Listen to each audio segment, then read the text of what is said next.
نشهد أن لا إله إلا الله وحده لا شريك له ونشهد أن سيدنا ونبينا وحبيبنا وسندنا مولانا محمد وعلى آله وأهل بيته وأصحابه وبارك وسلم. أما بعد فأعوذ بالله من الشيطان الرجيم. بسم الله الرحمن الرحيم. ألف لام ميم ذلك الكتاب لا ريب فيه هدى للمتقين. صدق الله العظيم. قال النبي صلى الله تعالى عليه وسلم طلب العلم فريضة على كل مسلم ومسلمة. وقال النبي صلى الله تعالى عليه وسلم بلغوا عني ولو آية أو كما قال عليه الصلاة والسلام. محترم حاضرین کرام، اللہ تبارک و تعالیٰ کا بے انتہا شکر ہوا، فضل ہوا کہ اللہ رب العزت نے مجھے اور آپ کو دین کی نسبت پر یہاں پر جمع فرمایا. اللہ تبارک و تعالیٰ کا بڑا احسان ہوا، بڑا فضل ہوا کہ اللہ تبارک و تعالیٰ نے ہمارا دین کا کام لینے کے لیے ہمارے انتخاب فرمایا. اللہ کا بہت بڑا فضل ہے، اللہ کا بہت بڑا انعام ہے.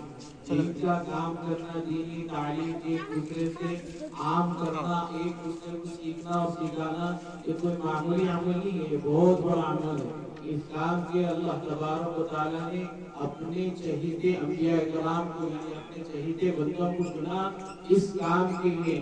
اللہ تبارک و تعالیٰ کا مقدس کلام سننے اور سنانے کی سعادت حاصل فرمائے. اللہ تبارک و تعالیٰ نے ہمارا انتخاب فرمایا کہ اس کلام کو ہم نے سماعت فرمایا، جس کلام کے بارے میں اللہ تبارک و تعالیٰ قرآن کے اندر فرماتے ہیں لو انزلنا هذا القرآن على جبل لرأيته خاشعا متصدعا من خشية الله.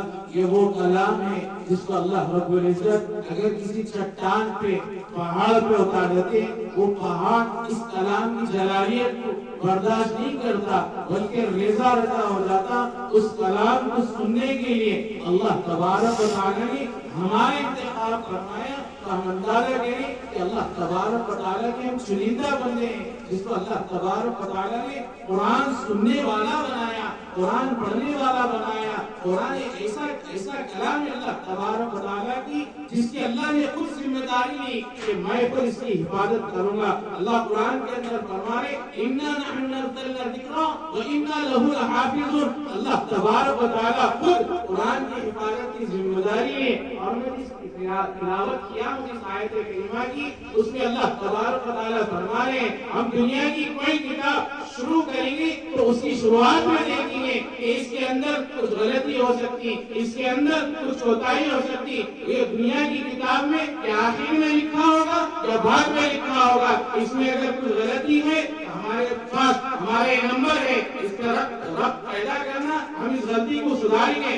دنیا میں ایک واحد وہ کتاب ہے جس کا نام کلام اللہ نے رکھا. اللہ شروع میں فرمانے ذالک الکتاب لا ریب فیہ، اس کے اندر کوئی شک کی گنجائش نہیں، اس کے اندر کوئی شک کی گنجائش نہیں. وہ قرآن سیکھنے کے لیے ایک مکتب قائم کیا جا رہا ہے. یہ مکتب قرآن اگر بچہ آپ کا سیکھے گا، قرآن اگر پڑھے گا، قرآن کا حافظ بنے گا، آپ اگر مریں گے آپ کا جنازہ پڑھا سکے گا، قرآن کا حافظ بنے گا.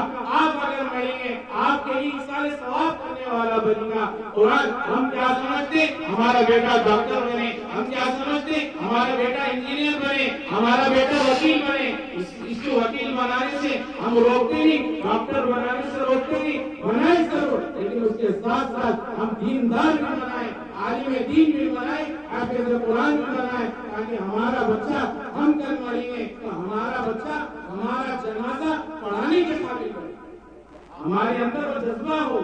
ہم جو ہے ہمارے یہاں پہ مدرسہ قائم کرنے کا مقصد یہ ہے کہ ہماری قوم کے اندر دینداریاں ہیں. ہماری قوم کے اندر جو آج کا جو معاشرہ چل رہا ہے، ذرا سر کا مسئلہ ہے، ذری سر کی بات ہے، لڑائی جھگڑے تو کر جانے، ذرا سر کا مسئلہ ہے، میاں بیوی میں طلاقیں ہو جائیں. کیوں ہو جائیں؟ اس لیے ہو رہی کہ لوگوں کے اندر، گھروں کے اندر دینداری. جس کے گھر میں دینداری ہوگی اس کے گھروں کو دیکھیں وہ ہمیشہ آباد رہتے. اس کے گھروں میں کبھی فساد نہیں، کبھی لڑائی جھگڑا نہیں، کبھی قتل غارت نہیں۔ اگر دینداری نہیں ہوگی، قتل غارت بھی ہوگی، گھروں کے اندر فساد بھی ہوگا، عورتوں کے اندر انتشار بھی ہوگا، عورتیں بے پردگی کے ساتھ بے رہا روی بازاروں کے اندر بھی نکلیں گی۔ کیوں؟ ان کے اندر دینداری نہیں ہوگی۔ اگر دینداری ہوگی، اگر ہمارے اندر دینداری ہوگی، ہماری عورتوں کے اندر پردہ آئے گا، ہمارے بچوں کے اندر اخلاقیات آئے گی۔ آج کے نوجوان ماں باپ سے بات کرنے کا ان کو معلوم نہیں ہے کہ باپ سے کس طرح بات کیا جائے، بچوں کو معلوم نہیں ہے کہ ماں سے کس طرح بات کیا جائے۔ اگر دینداری ہوگی تو تمام چیزوں کے اندر آئے گی۔